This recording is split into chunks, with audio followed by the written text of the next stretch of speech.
Hello everyone, welcome back to Pharma Palette. Okay, tell me honestly, how many of you got confused when you saw the anti-TB drugs classification for the first time? First line, second line, and then suddenly the alternative classification with group 1, 2, 3, 4, and 5? It honestly feels like, why are there so many ways to confuse one topic? But don't worry, in this video, I am going to make it very simple for you. No heavy mugging, no stress, just easy memory tricks and clear understanding. By the end of this video, you will actually feel confident recalling both classifications without mixing them up. So just relax, stay with me, and let's make this topic super easy together. So initially, the anti-tubercular drugs are divided into two subclasses. One is the first line drugs, and the second one is second line drugs.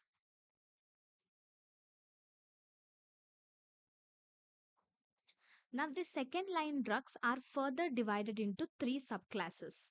They are: one is fluoroquinolones, second class is other oral drugs, and the third class is injectable drugs. Now, how do you remember all the three classes? So, here just remember one trick. So in the second line drugs, remember it as I off. So the subclasses under the second line drugs can be memorized by this code, that is I off, where I means it is injectable drugs, O means it is other oral drugs, F means it is fluoroquinolones. Now let's try to write the tricks for each subclass, then we will try to write the examples from it. So coming back to the tricks, in the first line drugs, remember the trick as RIPES. For the second line drugs, to remember the subclasses, remember the trick as I off, where I means it is injectable drugs, O means it is other oral drugs, F means it is fluoroquinolones. So now coming back to the example tricks, in the fluoroquinolones, remember it as CLOM, CLOM. For other oral drugs, remember one sentence, that is every patient can take proper regular treatment. And for injectable drugs, remember it as injection ka cap. Now by using these tricks, let's try to write the examples.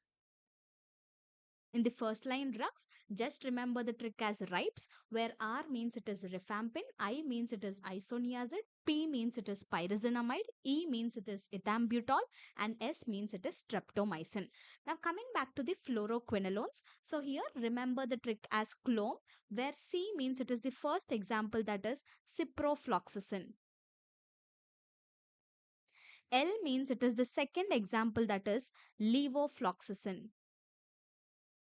O means it is ofloxacin.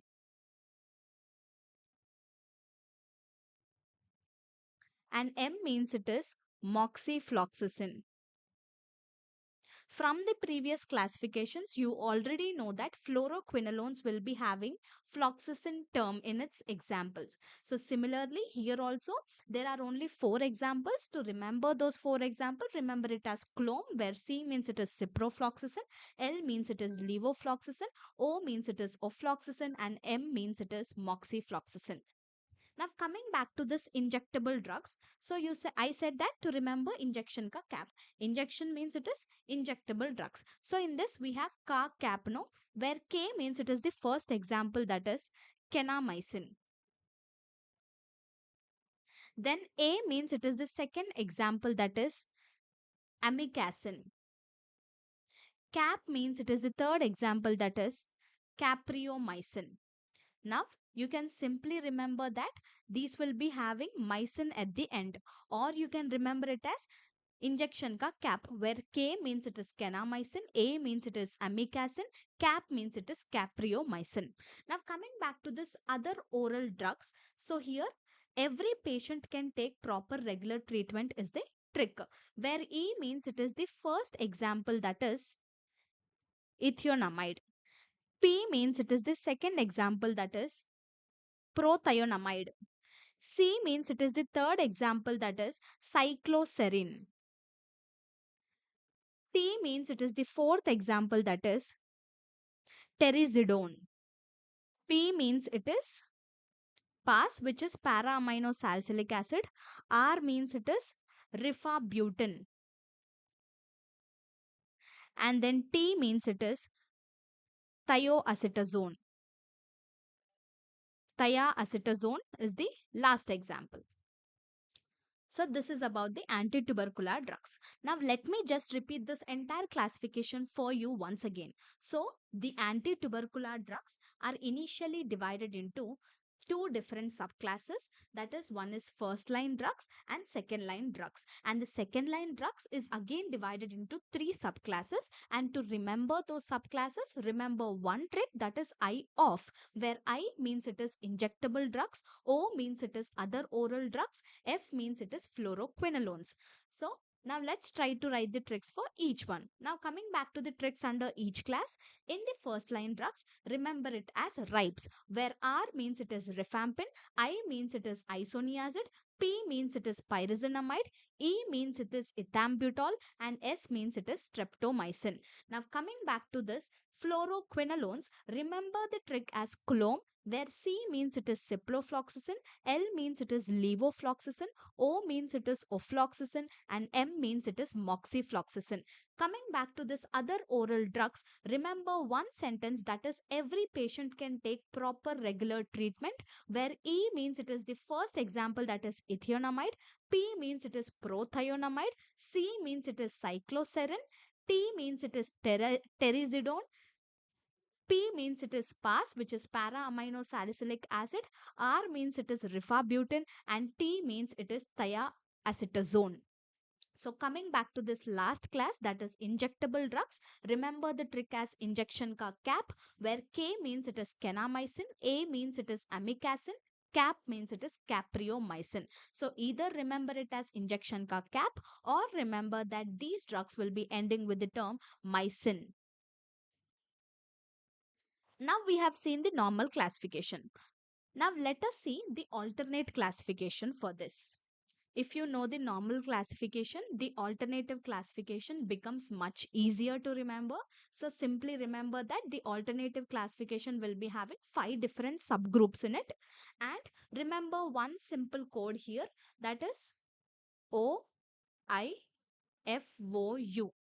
OIFOU, where O means it is the first group, that is first line oral drugs. Group 2, here the code is I, means it is injectable drugs.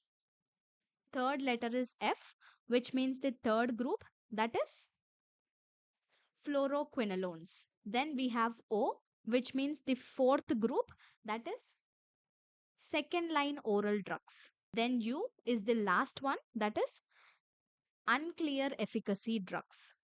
See. Now let's try to know the different codes for each class. So in the group 1, remember the trick as ripe. For group 2, injection ka cap. For group 3, clone. For group 4, it is every patient can take proper regular treatment. So the first 4 groups are having same tricks just like the before classification.